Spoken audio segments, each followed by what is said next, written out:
एक ऐसा स्कूल की घंटी जो कई सालों पहले बंद हो चुका हो, अगर आपको हर रोज सुनाई दे तो आप क्या करोगे? नमस्कार दोस्तों, मेरा नाम है ऋषि। राउंड अप हॉरर में आप सभी का स्वागत है। ये कहानी आपका दिल दहला देगी। अगर आप कमजोर दिल के हैं तो अभी इसे स्वाइप कर दें। अगर आप इसे 1 मिनट भी सुनते हैं तो पूरा सुने बिना कहीं भी नहीं जाएंगे। तो बिना किसी बात के कहानी को आगे बढ़ाते हैं। विवेक शहर में एक आईटी कंपनी में काम करता था, लेकिन इसे इतिहास और पुरानी इमारतों में बहुत रुचि थी। जब उसे पता चला कि उसके दादा का पैतृक घर में छोटे से पहाड़ी गांव में है, तो उसने नौकरी छोड़कर वहां जाने का फैसला किया। गांव के पास एक पुराना बंद हो चुका स्कूल था, जिसके बारे में गांव वाले बात से डरते थे। स्कूल 50 साल पहले एक भयानक हादसे के बाद बंद कर दिया गया था। गांव वालों का कहना था कि स्कूल में पढ़ने वाले सभी बच्चों की आत्माएं आज भी वहां कैद है और उनकी अंतिम घंटी रोज आधी रात को बजती है। विवेक ने इन कहानियों पर ध्यान नहीं दिया और गांव पहुंच गया। वह रोज सुबह टहलने के लिए स्कूल के पास से गुजरता था। स्कूल के इमारत जर्जर थी, खिड़कियों के शीशे टूटे हुए थे और चारों ओर जंगल बेलें फैली हुई थी।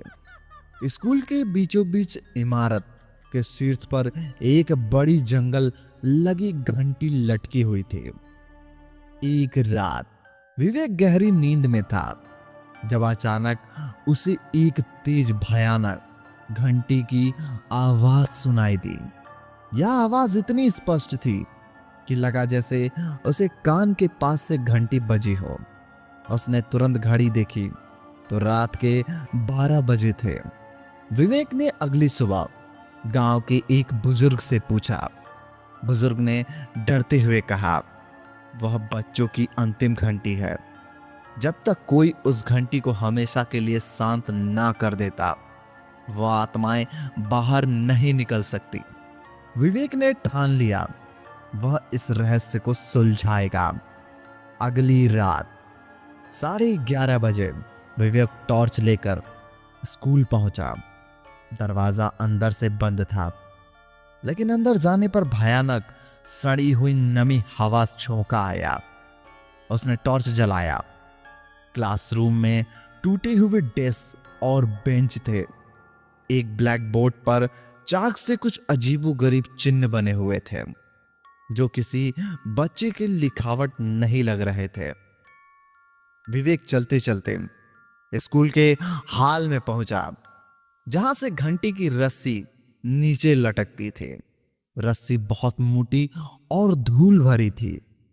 तभी उसे एक खाली क्लासरूम में बच्चों के फुसफुसाने की आवाज सुनाई दी। आवाज ऐसी थी जैसे कि वे कोई खेल रहे हो। विवेक उस कमरे के दरवाजे पर गया। दरवाजे के अंदर छेद के अंदर झांका। उसे कुछ दिखाई नहीं दिया, पर तभी आवाज अचानक शांत हो गई। विवेक को लगा कि वह अकेला नहीं है। उसने पीछे मुड़कर देखा। कॉरिडोर में कहीं कोई नहीं था, पर उसके पीछे जमीन पर जहां वह खड़ा था, वहां से गीले मिट्टी के छोटे छोटे पैरों के निशान आगे बढ़ रहे थे। जब वहां कोई बच्चा नहीं था, वह डर गया और भागना चाहा, लेकिन तभी हॉल में लगी बड़ी दीवार घड़ी का कांटा तेजी से घूमने लगा। दीवार घड़ी में जैसे 12 बजे स्कूल की घंटी जोर से बज उठी। घंटी बजने के साथ साथ ही स्कूल के सारे दरवाजे तेजी से खुलने और बंद होने लगे। हर कमरे में हंसने और रोने चीखने की आवाज एक साथ आने लगी। विवेक ने देखा कि उसके सामने हवा में एक छोटे बच्चे के कई पारदर्शी चेहरे तैर रहे थे। उनके चेहरे पर भयानक दर्द और गुस्सा था। उन चेहरे ने एक साथ कहा, हमें बचाओ। विवेक समझ गया वे मुक्त होना चाहते थे। उसने साहस किया और घंटी की रस्सी पकड़ ली, लेकिन तभी एक तेज ठंडी शक्ति ने उस रस्सी से दूर फेंक दिया। उसे याद आया, एक पुराने दस्तावेज में लिखा था कि घंटी बजने के साथ साथ स्कूल के कागजात जलकर राख हो गए थे, जिसमें बच्चों के नाम लिखे थे। विवेक तुरंत उस कमरे से भागा जहां कागजात जल गए थे। वहां राख का एक ढेर था। घंटी अब भी पागलपन की तरह बज रही थी। विवेक ने राख में ढेर में अपने हाथ डाले। उसमें एक अधजला लकड़ी का टुकड़ा निकला। उस टुकड़े पर बच्चों के नाम का चाक से कुछ लिखा था। विवेक ने उस टुकड़े को हवा में उठाया और जोर से चिल्लाया, तुम्हारा नाम अब जलेंगे नहीं, तुम मुक्त हो। जैसे ही उसने वह टुकड़ा दिखाया, घंटी अचानक रुक गई। स्कूल में तुरंत भयानक शांति छा गई। बच्चों के तैरते चेहरे धीरे धीरे हंसी में बदल गए और हवा में मिल गए।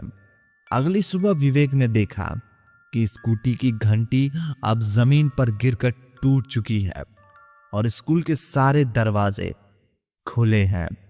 गांव वाले कहते हैं कि उस रात के बाद स्कूल में कभी कोई नहीं आई, पर विवेक जानता है कि वह लकड़ी का टुकड़ा आज भी उसके पास है, जो उसे याद दिलाता है कि कुछ आत्माएं केवल याद के लिए जाना इंतजार करती है और कभी कभी मुक्ति का रास्ता अंधेरे को और अंधेरे में करने में नहीं, बल्कि सच को उजागर करने में है। अगर कभी आपको मौका मिले उस स्कूल में जाने का, तो क्या आप उस स्कूल में जाना चाहेंगे? कमेंट करके बताइए। और ऐसी ही डरावनी कहानी सुनने के लिए मेरे चैनल को सब्सक्राइब कर लीजिए, ताकि हमारी आने वाली कहानियां सबसे पहले आप तक पहुंचे। धन्यवाद।